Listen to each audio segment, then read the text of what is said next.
We will add some custom fonts to our table, making it look fancy. Now, we plan to apply this font to the table data elements. So, basically all cells below the header. An easy way to select and install fonts is by using Google Fonts website.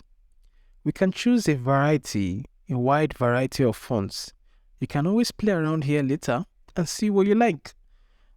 However, for this example, we're going to use the Roboto font. Now, Roboto Mono is a monospace font designed to be used for programming and coding.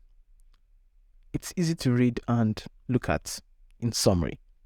Now, I will select the specific version I want, and instructions on how to install it will appear on the web page.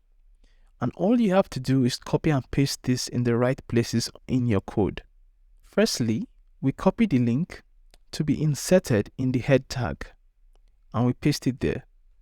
Now, this will direct it to the actual font that we want to download.